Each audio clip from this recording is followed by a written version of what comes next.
Closing कर रहे थे मंडे के सेशन की, उस समय यूएस के फ्यूचर्स 3/4 से 1.25% मजबूत थे। उससे बेहतर सेशन प्ले आउट हुआ है। 1.5% से 2.25%, तीनों बेंचमार्क कल मजबूत थे। तो हैंडओवर तब और अब की पहली प्लेट जो यूएस फ्यूचर्स छोड़े थे, आज सुबह जहां खड़े हैं वो डिफरेंशियल बढ़िया है। हर बेंचमार्क में अपने को गैप बचाना है और वही शायद गिफ्ट निफ्टी रिफ्लेक्ट भी करता हुआ। पर हुआ क्या, ये हरमाज बताएंगे। हरमाज, गुड मॉर्निंग, मूड कैसा? गुड मॉर्निंग आशीष। मूड सुधरता हुआ नजर आ रहा है और कहने का मन तो बड़ा है कि द वर्स्ट इज ओवर। वो एनालिस्ट काफी कह भी रहे कि शायद जितनी वॉलेटिलिटी आनी थी, खराब वॉलेटिलिटी जो आनी थी, वो आ चुकी है यूएस में। ओके। और कल सेशन बड़ा अच्छा था, जैसे आपने कहा 600 पॉइंट की बढ़ोतरी हमें देखने मिली। वो प्राइस एक्शन से पता चल जाता है कि कैसे मतलब मूड थोड़ा सा सुधर रहा है। नैस्डैक ने आउट परफॉर्म इसलिए करा क्योंकि टेस्ला के शेयरों में 12% की तेजी देखने मिली थी और 9 हफ्तों से लगातार गिरता चला आ रहा है टेस्ला। तो थोड़ा सा लोअर लेवल से हमें बाउंस देखने मिला। मेटा और एनवीडिया में भी शेयरों में भी तेजी थी, तो इस वजह से नैस्डैक ने आउट परफॉर्म करा। अब ये तेजी क्यों आई? अब ये उम्मीदें बढ़ती जा रही है कि जो डोनाल्ड ट्रंप जो लंबे जो कह रहे थे कि हम हर सेक्टर पे टैरिफ लगा देंगे, वैसा शायद ना हो। वो हेडलाइन प्रोड्यूसर आपने पढ़वाया, ऐसा कुछ बोल दिया गया? बोल दिया है उन्होंने, और उन्होंने ये कहा है कि मैं काफी सारे देशों को रियायत दे सकता हूं। ये उन्होंने कहा। अब किसको क्या, ये तो वो कभी नहीं कहते। नरम पड़े हैं ऐसा सुनने में आया। और उन्होंने कहा भी है, क्योंकि काफी हर सेक्टर के ऊपर इनसे जब सवाल पूछे गए तो उन्होंने यही जवाब दिया। ऑटो के ऊपर उन्होंने कहा फेयरली सून, लंबर और सेमीकंडक्टर कहा डाउन द रोड, फार्मा पे कहा in the near future.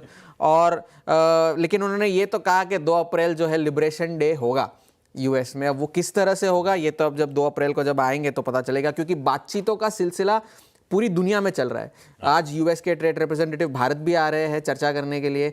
European union के जो अधिकारी है उनसे भी मुलाकात होने वाली है वहाँ पर। तो हर जगह पर जो है बातचीतों का सिलसिला जारी है। टैरिफ को लेकर, रेसिप्रोकल टैरिफ्स को लेकर क्या होगा, कैसे होगा, ये हमें अगले हफ्ते पता चलेगा। लेकिन इसी बीच में जो है डोनाल्ड ट्रंप ने एक घोषणा कर दी कि वेनेजुएला से जो देश तेल खरीद रहे हैं उन पर वो 25% का टैरिफ लगाएंगे। ये उन्होंने कल कह दिया वेनेजुएला को आर्थिक तौर पर नुकसान पहुंचाने के लिए।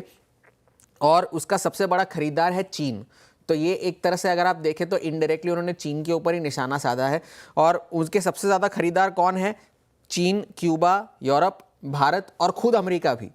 मगर वो जब अमेरिका वेनेजुएला से जब तेल खरीदेगा उस पर क्या वो होगा, इंपैक्ट होगा, ये डोनाल्ड ट्रंप ने नहीं कहा। मगर बाकी के देशों पर वो 25% का टैरिफ लगाएंगे, ये उन्होंने घोषणा कर दी कल। बाजार को इससे ज़्यादा कोई नुकसान नहीं हुआ, बाजार तो सब अच्छे थे, मगर तेल की कीमतों से उससे थोड़ा सा उछाल देखने मिला। WTI 1.5% चढ़ा कल, लगभग $70 के नज़दीक आ चुका है। ब्रेंट $73 पर पहुँच चुका है, वहाँ पर भी नज़र रखने की ज़रूरत है। कुछ ऐसे अंडरलाइंग फैक्टर्स है जिसे आप नज़रअंदाज नहीं कर सकते, भले स्क्रीन आपको जैसी भी लगे।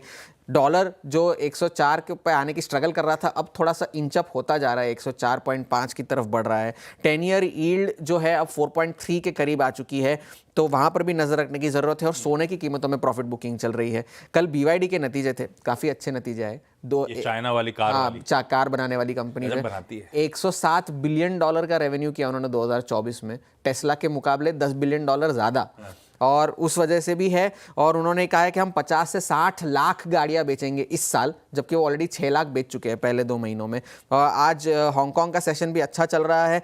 लेकिन डॉइच बैंक का एक सर्वे आया है जिसमें उन्होंने कहा है कि यूएस में रिसेशन की जो प्रोबेबिलिटी है वो अब 50-50 है, तो वहाँ पर नज़र रखने की ज़रूरत है। Xiaomi ने $5.5 बिलियन रेस किए हैं QIP के जरिए हांगकांग में, तो वहाँ से भी एक अच्छी खबर निकल कर आई है, क्योंकि Xiaomi जो है हांगकांग का सबसे बेस्ट परफॉर्मिंग स्टॉक है। तो हैंडओवर आप देखिए अच्छा है, स्क्रीन अच्छी है, लेकिन फैक्टर्स कुछ है जो आप नजरअंदाज नहीं कर सकते।